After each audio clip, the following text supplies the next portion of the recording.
When it comes to great steak, I've just raised the stakes. Hey everybody, what is going on? I'm WarMachine900 and today I'm here to talk to you about my interests in competitive gaming. So as all of you here on my channel know, I have been playing video games for quite a while. I'm not exactly sure how old my channel is now, but I've been playing video games for over 10 years, probably. So, without any more, useless talk, let's get into my ideas for competitive gaming. My first thought would be Call of Duty. And Call of Duty is my go-to game to play when I get on my Xbox. Whenever I get on my Xbox anymore. I almost always have friends playing Call of Duty, and I've played Call of Duty for most of that 10 years, honestly, that I mentioned earlier. But, yeah, I usually play Call of Duty when I get on, and I like to think I've gotten pretty good at it. I mean, hopefully you guys think so too.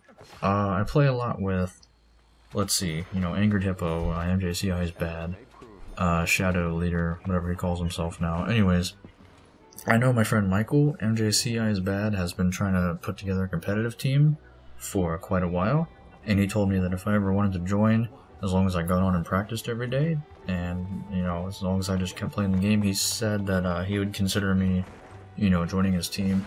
I told him, hey, that's great and everything, but, I really don't have the time to do that. I mean, I'm sure if I sat on Call of Duty and played it all day, like, if I had the time to put all the practice in, I'm sure I could do it. I mean, the way I play now, I'm sure it's decent enough. Like, I generally go and, get my streaks in public matches and everything, and I play, like, never anymore. So, Call of Duty has always been an option for me. If I ever wanted to take the time to go all the way with it, I could. But, yeah, that's probably not going to happen. Call of Duty will probably always be a casual game for me.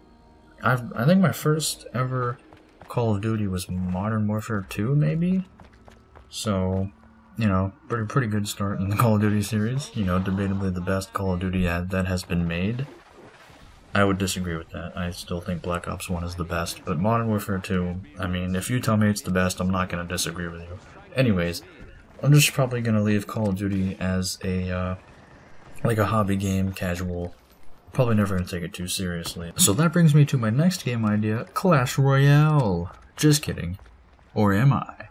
I've actually been playing Clash Royale quite a bit recently. I know I haven't been on my Xbox, but I have had a lot of free time sitting in school because of all my study halls and how dumb that schedule is. So if you want to know more about my school schedule, you can find it on my channel. But anyways, I do spend probably more time than I should be on the mobile game Clash Royale, and I like to think I've gotten pretty good at it, but I'm just kidding. Don't worry about what I said there. Anyways, on to the next game, Mortal Kombat. Now, for anybody that knows me or talks to me on Xbox at all, you probably knew this was coming because this is the game that I enjoy the most.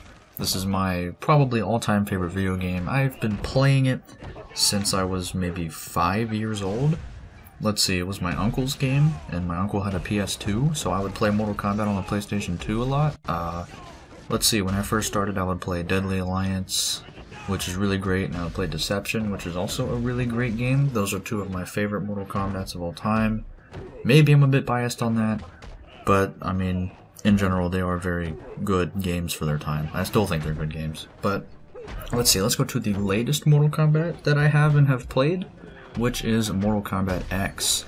At least that's what it was called when I got it. Now it's called Mortal Kombat XL, which I don't know what that's about, but it's Mortal Kombat X. Always will be Mortal Kombat X to me. So, alright, got the game. When it came out, pre-ordered it, it was great. Let's see, Mortal Kombat X. My main character is either going to be Liu Kang or Kenshi or Predator. I think were the three that I'm going towards.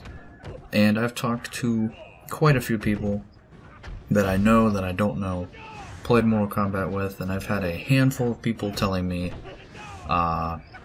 basically saying I should try to be competitive. They were like, hey, you're pretty good at this game, you should just pick a main and master all his moves, and you could probably make it in the competitive scene. I had my cousin tell me that, Shadow. I had Michael tell me that, MJC, Automated told me that. Other people that I just talked to on Xbox have told me that. And, I mean, with as many people telling me that have, I've had to consider, you know, maybe this is something I could do, Mortal Kombat competitive. This is something I could actually realistically do, you know? I mean, I understand how the game works, I understand basically all the mechanics of how Mortal Kombat is played, so it's like, I could easily, maybe not, probably not easily, but it's like I could do this if I really wanted to. This is going to go back to the same issue as Call of Duty though, is I don't know if I have the time to put that much time into a game. This is going to take away from everything else I'm doing. So as much as I want to play competitive Mortal Kombat, I don't know if it's going to happen. However, my all-time favorite Mortal Kombat game, MK vs. DC, Mortal Kombat vs. DC Universe. I would give anything to have any competitive tournament come up in that game, because I would go to it right now. For any of you guys that know me or have played Mortal Kombat vs. DC Universe with me, I mean, I was just really good at that game. I don't know, I could play any character, and I could beat basically anybody, you know. I mean, I'm not going to say I can always win all of my games, because there are definitely games I've lost, but like, I could go up against some of the best and still do really good, maybe win if I'm lucky, you know? Like, I was really good at that game. I could have definitely played competitive.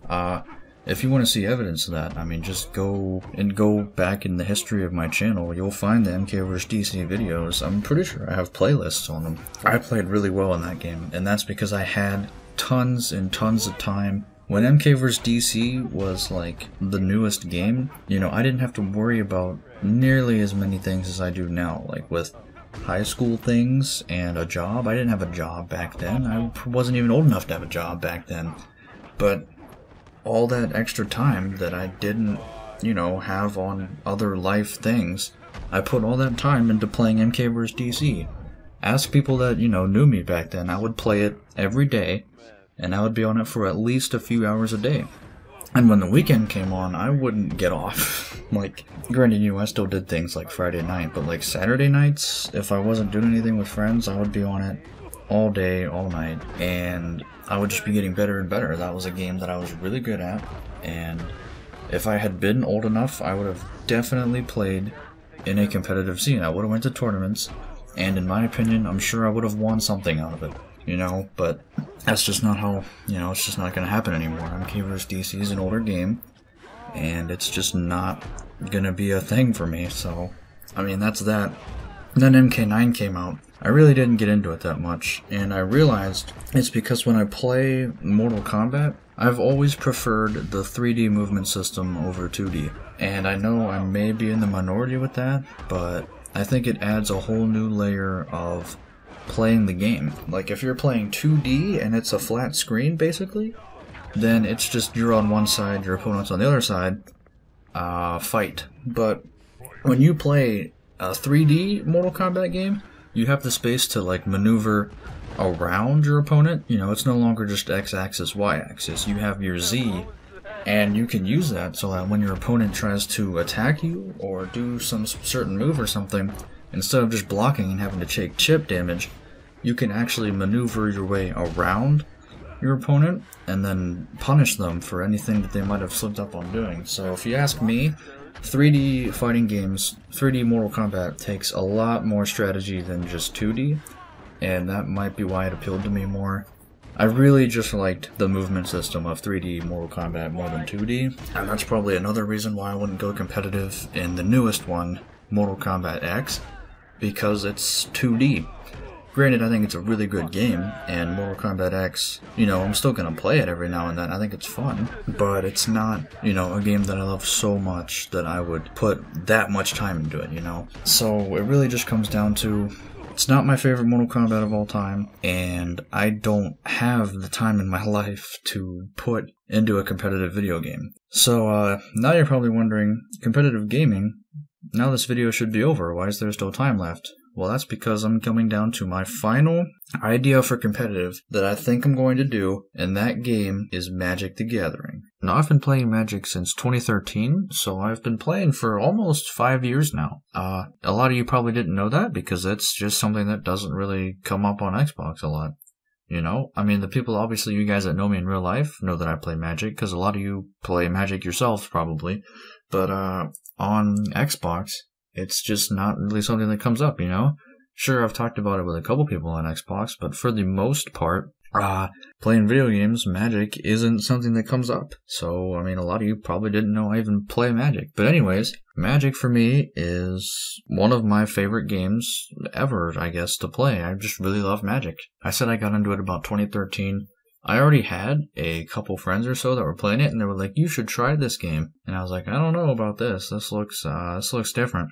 But I tried it, and I really enjoyed it. You know, I play Magic a lot. Let's see, my first Magic product was an intro deck, which is basically a deck that the Wizards of the Coast, the people who made Magic, they make pre-made decks, which are like okay, and then they sell them for new players. So me, being a new player at the time, bought the starter deck for red, white, human soldiers. It was like a heroic deck. Basically, it was just red, white. The colors were red and white. Soldiers that, when you hit them with spells and you target them, they get bigger. And, it was a decent deck. I played pretty well with it. Let's see. I now have, a lot more decks, but I would play with that and, we'd have good games. And as time went on, I would get better at the game and I would take cards out of it, put other cards into it, just make my deck better. And I was like, this is really fun. I really enjoyed doing this. So I started buying, more and more cards. And eventually I just started coming up with my own deck ideas and ordering, a set of cards either online or at a store or something. And I mean, I've never lost interest in it. Magic is just, there's so many different decks to build, so many different ways you can win that, I mean, I'm never going to have like all the decks. That's just never going to happen. But I'm always looking for, new ways of playing the game, new strategies I can use. Always looking for, different decks to build, basically. So right now I have over a dozen decks still built, and I mean, I still play with all of them. I really enjoy it. I mean, that's casual wise. But anyways, I have a lot of friends that play it. I'd say I have a group of about a dozen people that I play Magic with every week, and I'd say there's probably 4 or 5 of those people that I play with about every day. I mean, as I had a group of friends that got me interested in Magic. I started getting other people interested in Magic, and now we just have a big group of people that play like all the time, and it's pretty cool. It's pretty great. We all have a great time. We all enjoy it, and I'm probably just always going to play Magic, no matter what happens. But now getting back to the point of the video, competitive Magic. So this is where things get a little different. So I didn't actually start considering playing competitive Magic until more recently. I'd say I've probably only been involved in it for about 6 months or so.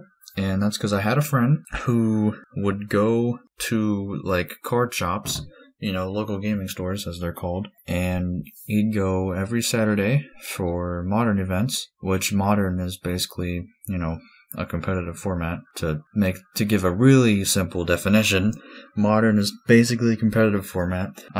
He'd go every Saturday to their Modern events, and he would win money from them. And he was using that money to keep funneling more cards into his deck and make it better and better and win more money. And he was just making a lot of money off of Magic. And I was like, this is something I might be able to get into. So I started looking things up. I was like, okay, what are the main Modern deck types? What are the good cards? And now for those of you that play Magic, there's the people that'll just go online, look up the top tier decks on tournaments and just like, oh, this is the deck that won last month's tournament. I'm going to copy the exact deck list and play with that. That's not me, okay? Just to, clarify, I'm not the guy that'll just copy somebody else's deck. What I do, though, is I'll look up, what are the deck types that are considered Modern viable? What are the competitive decks? And I'll pick, a deck type that I want to play with and build my own, deck out of it. I'm not just going to copy somebody else's deck. Granted, Modern is very tight when it comes to good cards, so I had to make sure I was, getting the top tier, the best cards.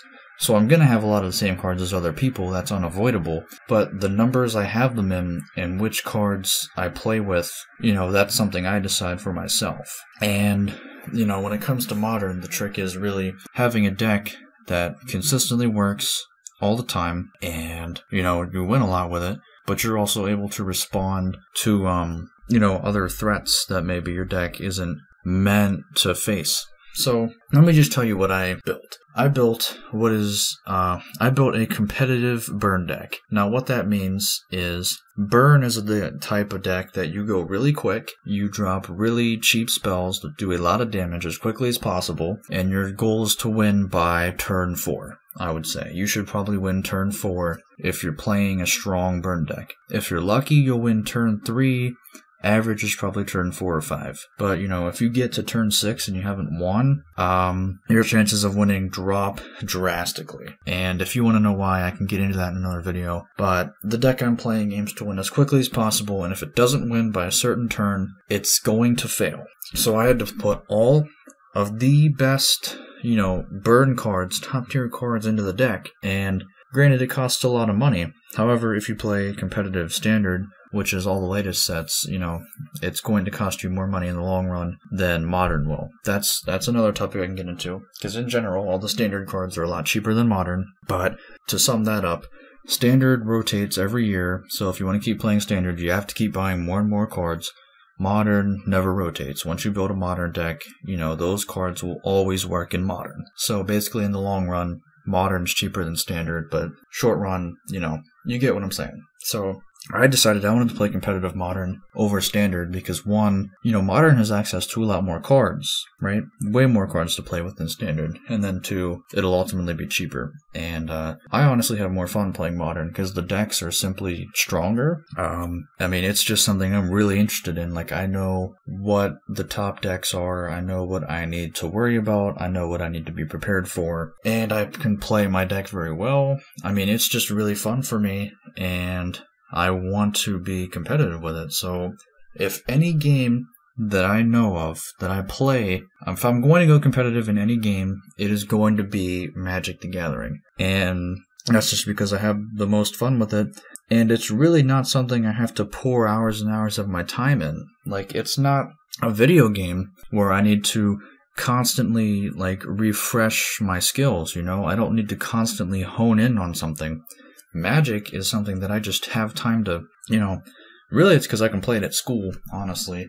Because I have so many study halls in school and I have other people I play Magic with. So I do play Magic just about every day, but it's not taking up any other time in my life, Sure, you could argue I could be more productive with my study halls, but when it comes down to it, most of the homework I can't do without a computer or certain things that you only have access to in the classroom or outside of school. So it's like, what am I going to do with my study halls? I play Magic with people because I know plenty of people that play Magic. We all like it. We all enjoy it. And because I've been able to put so much time into it, I could go competitive in it if I wanted to. So, any game that I want to play, any game that I would play competitive in, it would be Magic the Gathering. So I hope I answered my question as efficiently and effectively as possible. I hope everybody liked the video. As always, I'm War Machine 100, and I'll see you next time.